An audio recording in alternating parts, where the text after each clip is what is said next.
बिस्मिल्लाहिर्रहमानिर्रहीम। Welcome back नाज़रीन, वापस आ चुके हैं हम और अब हमें हमारी बहुत ही खूबसूरत अदाकारा, मेरी बहुत ही प्यारी दोस्त जनाब और बहुत ही मेरा ख्याल फर्मा बरदार बीवी बहू और बहुत ही चाहने वाली माँ, मतलब बहुत सारे रूप एक इंसान में जब इकट्ठे होते हैं तो वो मुकम्मल होता है। तो इन्होंने वो मुकम्मल तस्वीर इनके अंदर हमेशा मुझे देखने को मिली और मेरी जब शादी नहीं हुई थी तो मैं हमेशा इनको देख के कहती थी कि जब भी मेरी शादी होगी तो मैं इन जैसे ही मुकम्मल होने की कोशिश करूँगी, जिस तरह ये अपनी काम को, अपनी फैमिली को, अपने शौहर को, अपने ससुराल को, सबको लेके चलती हैं। तो ये बड़ी खूबसूरती की बात होती है क्योंकि शोबिस के लिए कहा जाता है कि ये लोग शायद अपने घर को उतना टाइम नहीं देते, लेकिन शायद हम उससे ज़्यादा देते हैं। तो हमारे लिए हमारे साथ आज मौजूद है जनाब, आप सबकी बहुत ही फेवरेट, मेरी बहुत फेवरेट फिल्म स्टार सना। सलाम सना। वालेकुम अस्सलाम, रमज़ान की बहुत बहुत मुबारक। आपको भी बहुत बहुत।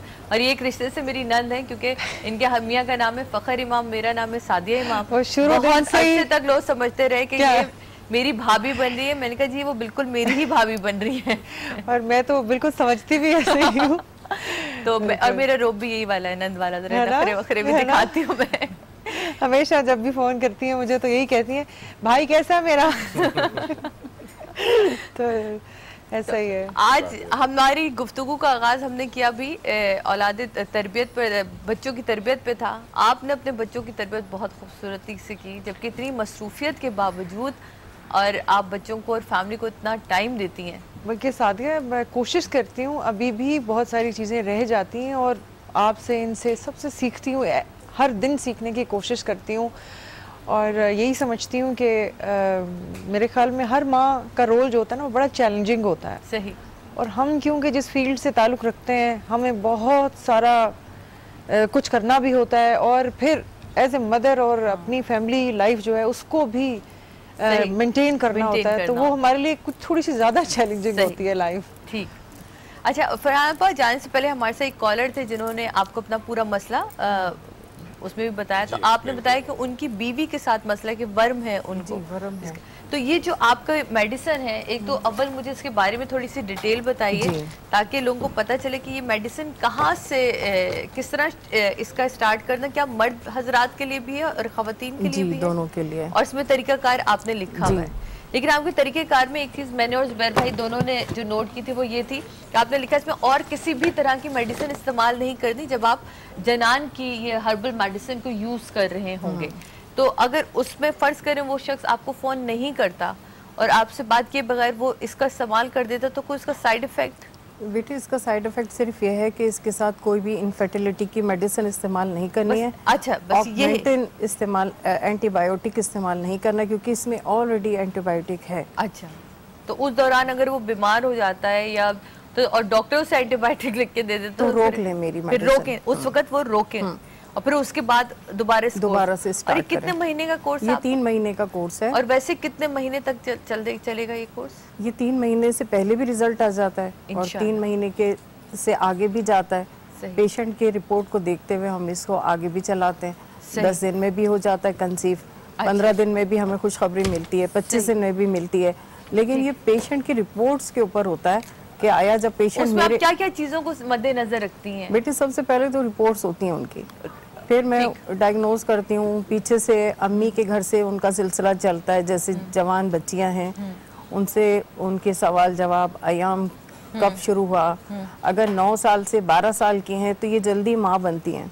अच्छा। अगर 13 साल से 21 साल के दरमियान जवान होती हैं तो इनको घर से प्रॉब्लम है। अच्छा। इसमें जो मेन इशू है वो मेटाबॉलिक सिंड्रोम एक्स है। अच्छा। उसमें 4-5 चीज़ें आ जाती हैं जिसमें हाई ब्लड प्रेशर है, शुगर है, इंसुलिन लेवल खून में हाई हो जाता है, सही, फैट है, और इसके अलावा ब्लड प्रेशर है, थायराइड का मसला होता है।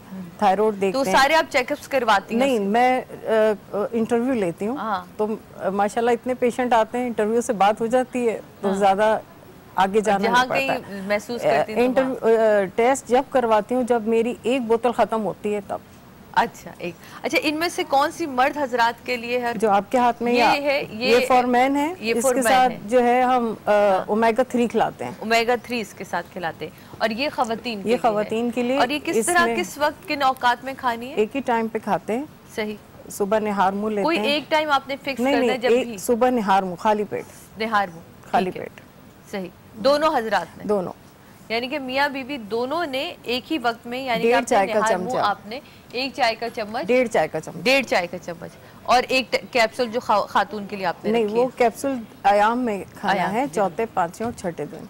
ठीक है, वो उस दौरान खाना है। अच्छा, यहाँ मेरे एक भाई इन्हें यहाँ बैठे हुए, उन्होंने सवाल किया कि उनकी बहन क्या पहले साल औलाद हुई और अब माशाल्लाह से 6 साल गुजर गए, लेकिन औलाद की नेमत से वो अभी तक महरूम है, और पहले साल जो बच्चा हुआ वो एक्सपायर पैदा हुआ था। तो उसके पीछे क्या रीज़न आपको दिखता है? उसके पीछे हम ये देखते हैं कि कज़न मैरिज तो नहीं है। अगर कज़न मैरिज है तो ऐसे 3 बच्चे जाते हैं, तीसरे के बाद चौथा हो जाता है बगैर मेडिसिन के। अच्छा, इनका ब्लड ग्रुप एक ही होता है। अच्छा, तो इंशाल्लाह बगैर मेडिसिन के हो जाता है, ये हो जाएगा।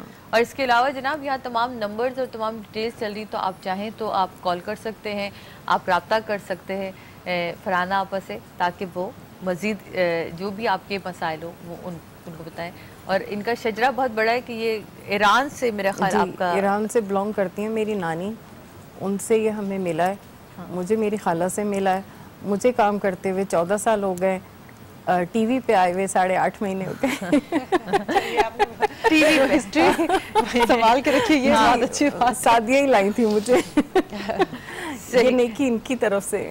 नहीं, ये नेकी किसी की तरफ से होती है, वो वसीला बनाने वाला उसकी ज़ात है। जैसे आज मुफ्ती साहब हमारे साथ मौजूद है, तो हम चाहते हैं कि इनके वसीले से कुछ चीज़ें जो हम माएँ, खुद मैं एक माँ हूँ, तो कुछ चीज़ें हम चाहते हुए भी कर नहीं पाते। जैसे कि मुफ्ती साहब कभी कभी बहुत थके हुए होते हैं, घर पहुंचते हैं चिड़चिड़े हुए होते हैं, कुछ माहौल का, कुछ लोगों की बातों का असर होता है, वो कभी कभी गुस्सा अपनी ही औलाद पे निकल जाता है, तो वो उसको लेके फिर मुझे बाद में बहुत शर्मिंदगी होती है।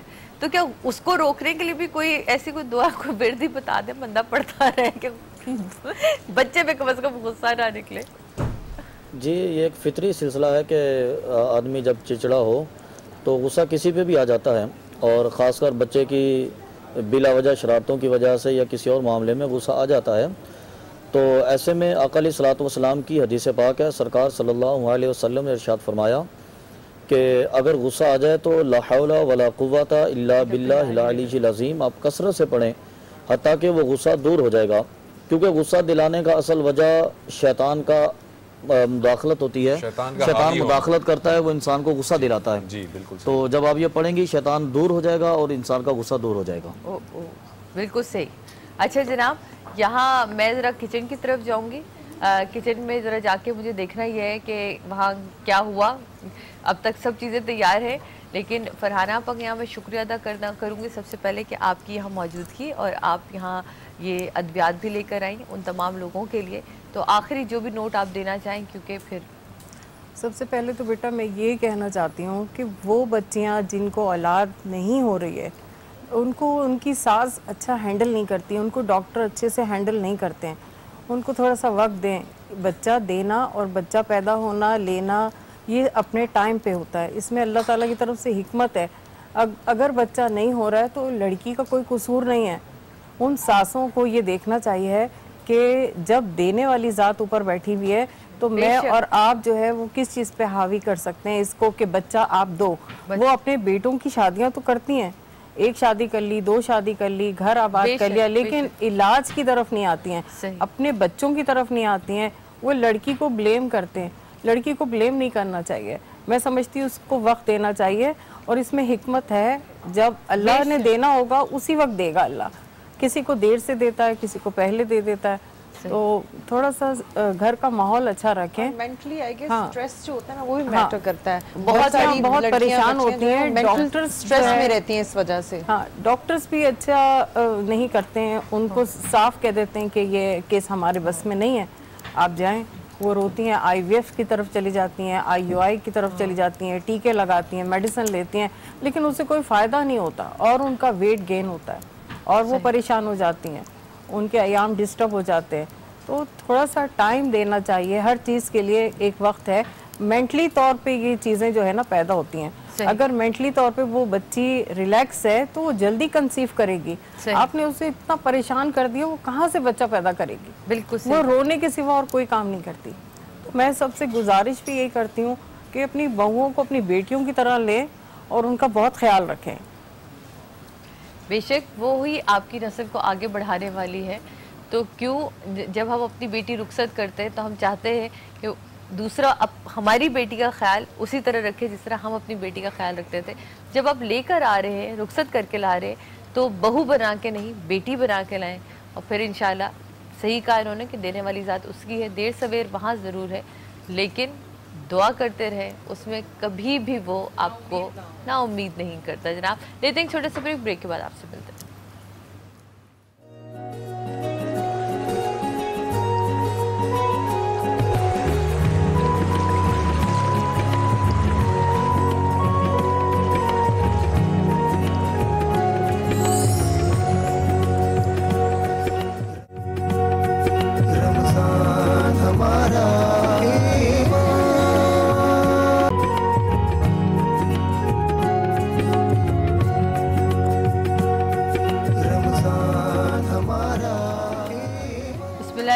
वेलकम बैक नाज़रीन। फाइनली मैं किचन में आ गई हूँ और ये आप देख रहे हैं कि ये पैन पिज़्ज़ा भी तैयार है। ये आप किसी ये पिज़्ज़ा के आटे का ही पराठा पिज़्ज़ा, हाँ पराठा पिज़्ज़ा, पराठा पिज़्ज़ा, ये भी पराठा पिज़्ज़ा है। ये मैदे का है और ये नॉर्मल आटे का, ठीक है। और अब ये एक आपके सामने मैं इसलिए रोका था इनको मैंने कि एक आप लोग ताकि बनते हुए देखें। तो ये वो जो चिकन आपने सौते की थी वो है। सबसे पहले मैंने इस पे आप गार्लिक सॉस लगा दें, जो भी घर चटनी लगा दें आपको जो पसंद हो घर में, क्योंकि चटनियाँ तो होती हैं। बिल्कुल आप हरी चटनी, ये सहरी वाली जैसी वो, हाँ, मतलब वो है। बच्चे बड़े ये भी हो जाते हैं, खासतौर पे जिनके पहले रोजा कुशाई होती है, तो उनके लिए बड़ी इंटरेस्टिंग सी चीज है माई जब घर में बनाते हैं। इसको छुरी से काटें तो आप अंदर से भी दिखा दें। अच्छा, हैप्पी बर्थडे सना, है ना, हैप्पी बर्थडे सना। मेरी बेटी यही करती है जब कोई चीज कट हो रही होती, इवन मैं खरबूजा काट रही तो कहती मम्मा हैप्पी बर्थडे। मैं कहती ये क्या है? अच्छा, वैसे बहुत फीलिंग इसकी जो है चीज है ये मेल्ट होके आ रही है बाहर। आप ये मतलब रोजे के हालत में जो हमसे हमारे इम्तिहान ले रही हैं, शुक्रिया। अंदर से आप दिखाएं, हाँ, ये सब गरम ये जबरदस्त, ये ऐसे। और अकरम भी मेरे ख्याल इसको ऐसे ही चाहेंगे आप। वैसे हम तो यही प्रेफर करेंगे कि बच्चों के लिए अच्छी है, लेकिन लोग वैसे भी खा सकते हैं। हम अपने लिए तो सोच भी नहीं सकते। खा सकते हैं, आटे का बना हुआ। हाँ नहीं खा सकते, हाँ इतना इस आधे का जरा आधा।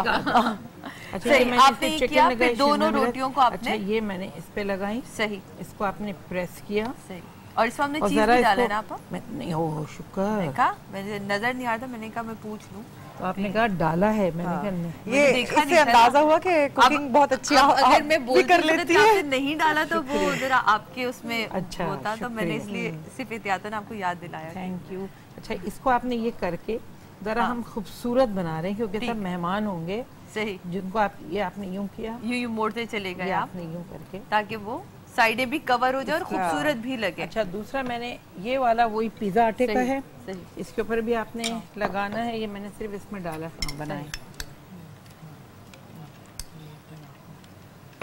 अच्छा, इतना मुश्किल नहीं है, एक मतलब नहीं, बहुत आसान। चीजें सारी अगर रेडी हो तो इतना ज्यादा टाइम भी नहीं लगेगा। अब आप उस तरफ मेरा हाथ नहीं पड़ा, यहाँ तक तो देखे मैंने मरोड़ दिया उसको, अच्छे खासे कान मरोड़ने में कई दफा ये होता है कि कुछ वाकई कोई नई चीज, क्या बनाए नई चीज। सर वैसे आप खुद किचन हाँ कभी कभी, यानी कि जैसे बच्चों के भाई की वजह से तो कभी नहीं गई। नहीं, वो बहुत मासूम है बेचारा। वो कहता है कि नहीं मैं होटल रेस्टोरेंट से मंगा लूंगा, लेकिन बच्चों की फरमाइश नहीं करता ज्यादा।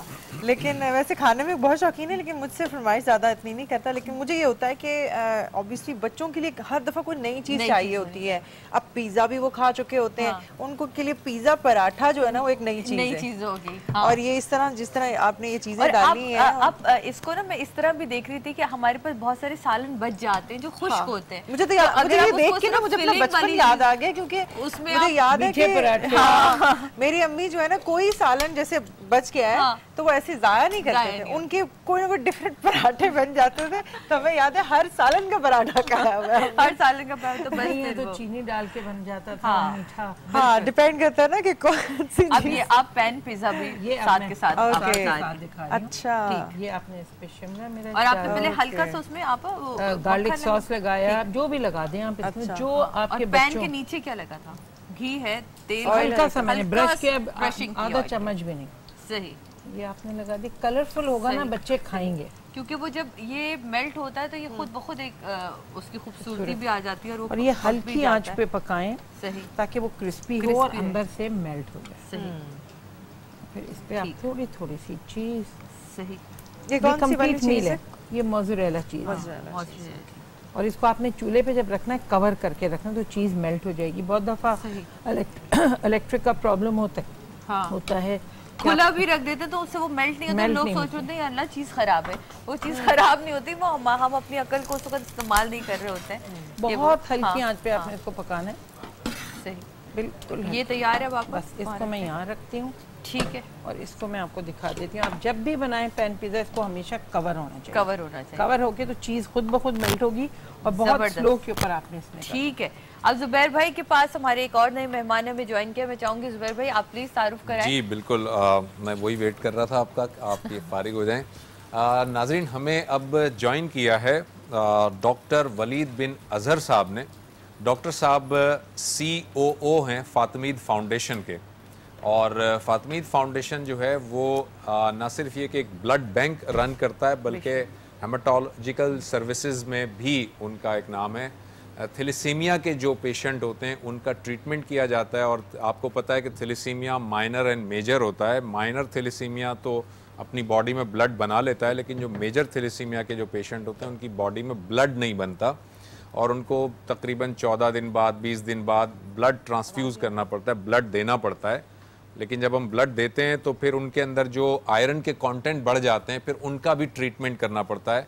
ये सारी सर्विसेज फातिमीद फाउंडेशन हमें देता है, और इसके CEO डॉक्टर वलीद बिन अजहर साहब हमारे साथ मौजूद हैं। अस्सलाम वालेकुम डॉक्टर साहब। वालेकुम अस्सलाम। कैसे हैं आप? खुदा का शुक्र। डॉक्टर साहब, ये ज़रा बताइएगा हमारे नाजरीन को, बेसिकली माइनर एंड मेजर जो हम टर्म यूज़ करते हैं, थैलेसीमिया माइनर, थैलेसीमिया मेजर, क्या है ये टर्म्स हैं क्या, किस तरह से हम इसको इसके अंदर ये है कि जो डिफेक्टिव जीन कैरी करता है, जी उसको हम थैलेसीमिया माइनर कहते हैं। ठीक है। जब दो एज ए इंडिविजुअल आपस में शादी करते हैं तो फिर उनकी जो नस्ल है उसके अंदर 25% चांस होता है हर प्रेगनेंसी में कि वो वहाँ बच्चा जो है वो थैलेसीमिया मेजर पैदा हो, यानी कि उसकी बॉडी के अंदर दोनों डिफेक्टिव जीन हो, एक माँ की तरफ से आएगी, एक बाप की तरफ से।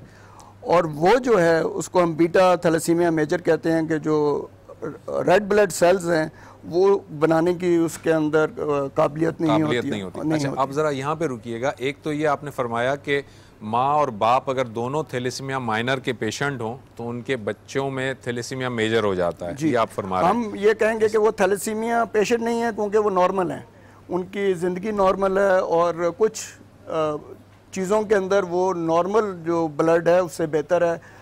फॉर एग्जांपल मलेरिया जो है उन पे इतना ज़्यादा इफेक्ट नहीं करता जैसे नॉर्मल बंदे पे करता है। ठीक है, तो इसका मतलब ये हुआ डॉक्टर साहब कि जब भी दो लोग अगर शादी करें तो इससे बेहतर है कि पहले वो अपना टेस्ट करवा लें, ये ज़्यादा ज़रूरी है, ताकि अगर वो दोनों थैलेसीमिया माइनर के होंगे और वो शादी करेंगे तो फिर उनके आने वाली नस्ल में थैलेसीमिया मेजर हो सकता है। बिल्कुल ये बात है, ये टेस्ट कराना ज़्यादा इंपॉर्टेंट और ज़रूरी है।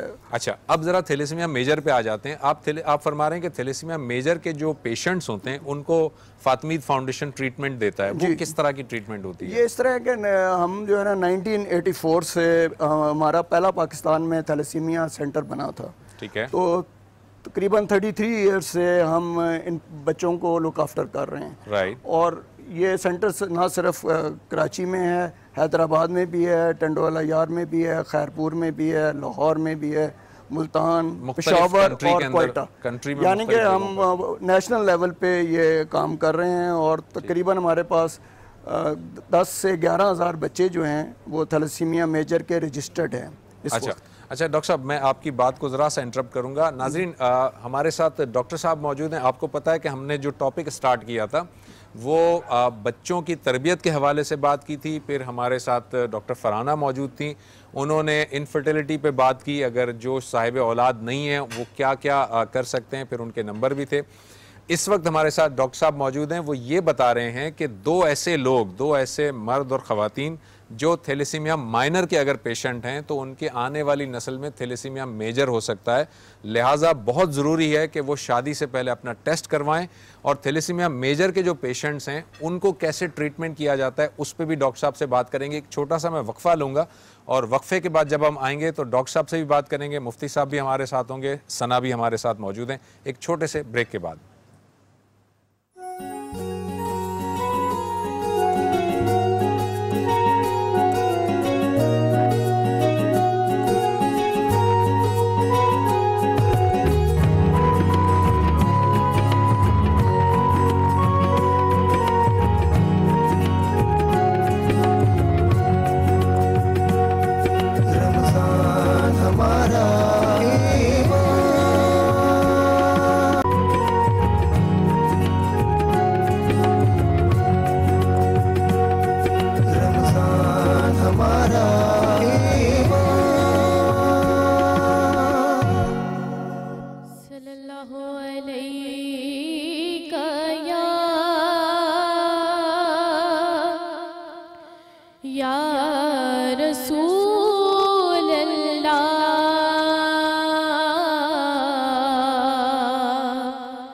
वसल्लम अलैका या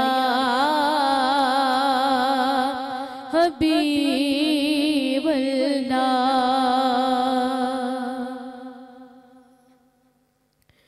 लोग मदीने की तजल्ली से लगाए हुए हैं, लोग मदीने तजल्ली से लगाए हुए हैं। दिल को हिम्मत लाए अनवार बनाए हुए हैं, दिल को हिम्मत लाए अनवार बनाए हुए हैं। कश्तियाँ अपनी किनारे से लगाए हुए हैं, कश्तियाँ अपनी कश्तियाँ अपनी किनारे से लगाए हुए हैं। क्या वो डूबे जो मोहम्मद के तराए हुए हैं, क्या वो डूबे जो मोहम्मद के तराए हुए हैं। लो मदीने की तजल्ली से लगाए हुए हैं। एक झलक आज दिखा गुंबद खजरा के मकी, एक झलक आज दिखा गुंबद खजरा के मकी। कुछ भी है दूर से दीदार को आए हुए हैं, कुछ भी है दूर से दीदार को आए हुए हैं। दिल को हिम्मत लाए अनवार बनाए हुए हैं। लो मदीने की तजल्ली से लगाए हुए हैं। मुअज़्ज़ज़, सुभान अल्लाह, बहुत खूबसूरत आपने पढ़ा और बहुत खूबसूरत अदायगी थी आपकी। नेकी एक इबादत, माह रमज़ान में जहाँ हमारा ध्यान रोज़ा रखने से ज़्यादा नमाज पढ़ने, कुरान पाक की तलावत पर होता है, वहीं हम और हमदर्दी और मज़हब का जज्बा भी उजागर हो जाता है, यानी कि दूसरों से हमदर्दी और मज़हब का जज्बा भी उजागर हो जाता है। मगर कभी कभार हम वो छोटे छोटे और अच्छे अमल भूल जाते हैं जिनसे लोगों की ज़िंदगी संवर सकती है, जिनसे लोगों का दिन बन सकता है। एक छोटी सी नेकी भी एक इबादत का रूप ले सकती है, और यही सोच, यही जज्बा तो माह रमज़ान की रूह है। दुनिया भर में रमज़ान के अलग अलग रंग होते हैं, मगर जो नहीं बदलती वो है माह रमज़ान की रूह।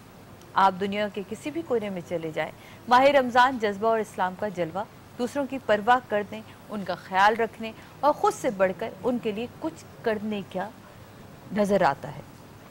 और इसी जज्बे को बहुत खूबसूरती से दिखाया गया इस फिल्म में, जो कि हम अब आपको दिखाएंगे। और खुदा ने कहा, मिलूंगा वहाँ है नेकी जहाँ।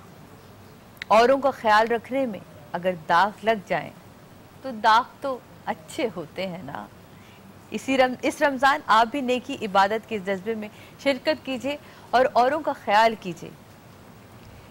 सर्फ एक्सेल के साथ मज़ीद मालूमात के लिए जनाब आप कॉल कर सकते हैं 90131 पर मिस कॉल करें या विज़िट कीजिए www.surfexcel.pk पर। तो जनाब ये दो पर्चे जो थे मैंने सर्फ एक्सेल की तरफ से आपको पढ़ के सुनाए, बहुत खूबसूरत बात थी, जहाँ वाकई सही कहा उन्होंने कि रूह नहीं बदलती रमज़ान की। वो किसी भी मुल्क में आप अगर रमज़ान मनाते हैं तो उसकी जो एक रूह है वो यही है कि एक दूसरे का ख्याल करें, एक दूसरे से मोहब्बत से पेश आएँ। मुफ्ती साहब, हमारी बात शुरू हुई थी तरबियत से, और तरबियत से चलते चलते वो रमज़ान की रूह तक आप पहुँची है, लेकिन बात फिर भी वही है कि अगर आपने बच्चे के अंदर वो तरबियत नहीं पैदा की, अगर उसको रमज़ान या इस्लाम की रूह को ही नहीं समझाया, तो तरबियत तो फिर आपकी अधूरी रह जाती है। जी बिल्कुल, बच्चों की तरबियत इस्लाम के माहौल के मुताबिक करना इसलिए ज़रूरी है कि ताकि बच्चा आगे चलकर इस्लाम की ज़िंदगी को समझ सके। हमें फ़राइज़ मस्जिद में अदा करने चाहिए, नवाफिल घर में अदा करने चाहिए, ताकि बच्चे के सामने नमाज हो, उसे पता चले कि हमारी ज़िंदगी में नमाज की एक अहमियत है। वालिदैन को रोज़ा रखना चाहिए, रोज़ा रख के बच्चे को समझाना चाहिए, ताकि बच्चे को पता चले कि मेरी ज़िंदगी में एक रोज़ा भी आएगा और उसकी जोश पैदा हो, उसके अंदर एक जज्बा पैदा हो ताकि मैंने रोज़ा रखना है। ये हमारी तरबियत में मेन हैसियत रखता है इस्लामी खुतूत के मुताबिक। बेशक बेशक। और ये जो आपने फरमाया ना, इसमें ये कि चैरिटी जब वालिदैन देते हैं तो चैरिटी बच्चों के सामने दें या बच्चों के जरिए से दिलवाएं, ताकि उनके अंदर वो जज्बा पैदा हो। जब दूसरों की मदद करेंगे बच्चों के सामने तो जज्बा पैदा होगा, और यही सर्फ एक्सेल कहना चाह रहा है असल में। नेचुरल प्रोसेस है जो हमने अपने माँ बाप से सीखा, अब हमारा फ़र्ज़ है कि हम आगे उसको कैसे ट्रांसफ़र करते हैं। हमारी कुछ जैसे मेमोरीज होती हैं, मैं अपनी मेमोरी शेयर करूंगी कि बचपन में मुझे याद है कि हमारे मतलब मैं 6-7 साल की थी, मैंने पहला रोज़ा 7 साल की उम्र में रखा था, और वो इसी तरह रखा था कि मुझे इतना शौक था रोज़ा रखने का कि क्योंकि घर में सब रखते थे, घर में सब रखते थे। सहरी वक्त उठना, भले रोज़ा नहीं रख रहे लेकिन हम साथ सहरी कर रहे हैं, साथ अफ्तारी कर रहे हैं। और वो अरेंजमेंट जब अम्मी बनाती थी तो वो कहती थी नहीं नहीं बेटा इसको हाथ नहीं लगाना, ये अफ्तारी के लिए है। तो वो सारी चीज़ें यहाँ माइंड में बैठी चली गई। तो वो इतना शौक होता था कि नहीं नहीं मैंने भी अफ्तारी करनी है, तो अफ्तारी तो रोज़े के साथ होती है, तो फिर रोज़ा रखना और वो सारी चीज़ें। तो मैं बिल्कुल, आपने बड़ी अच्छी बात की है कि बिल्कुल हम इसी तरीके से हम अपने बच्चों को, हम जो करेंगे वो देखेंगे, वो बताने से नहीं है, हमारे करने से वो अमल है ना। इसी प्रोसेस को कंटिन्यू रखें कि अगर हमने वालिदैन से सीखा है तो हमारे बच्चों ने हमसे सीखना है। हम उनके सामने अमल करेंगे तो कल वो भी अमल करेंगे और अपने बच्चों को भी सिखाएंगे। बाज़ दफ़ा ऐसा मैंने देखा है कि कारी भी लगा दिया जाता है, बच्चे कुरान पाक पढ़ रहे हैं, सब कुछ हो रहा है, सब चीज़ें जो फ़राइज़ हैं वो बता दिए जाते हैं, लेकिन घर का माहौल वो नहीं होता। ये मेरा कहना ये है, आप अगर वो करवाने से, जब आप खुद कर रहे हैं, मैं जो खुद कर रही हूँ, बेशक मुझे उसको बच्चे को कहना नहीं पड़ेगा, वो मुझे फॉलो कर रहा है, वो देख रहा है मुझे। बिल्कुल ऐसी एक छोटी सी मिसाल देती हूँ मैं, ब्रेक की तरफ जाऊंगी जनाब, कि इसमें मैं कोई अपनी बड़ाई नहीं पेश करी, लेकिन मैंने मीरब की जितनी भी अब तक 2 सालगिरहें गुजरी हैं वो सारी बर्नी ट्रस्ट में करी, ताकि उसको ये जज्बा उसके अंदर अभी से पैदा हो कि शेयरिंग क्या है, और जो वो खुशी अपने लिए मैं अपनी बच्ची के लिए बांटूँ, मैं उन बच्चों के साथ बांटूँ जो उनके साथ कोई नहीं बांटता। तो मेरी ये कोशिश होती है। तो ऐसी ही कुछ चीज़ें आप भी अपने अंदर पैदा कर सकते हैं और यही फिर बच्चे आगे लेके चलते हैं जनाब। इसी तरह बहुत सारे इदारे होते हैं जो आपके ज़कात से, आपके अतियात से चलते हैं, उन्हीं में से फातमीद एक ऐसा इदारा है। तो जनाब आपको तो पता है कि वो कितना बड़ा काम कर रहा है। मज़ीद चीज़ें जानेंगे जनाब एक छोटे से ब्रेक के बाद। अपने हमारे साथ रहिएगा क्योंकि हम आपके लिए यहाँ मौजूद हैं।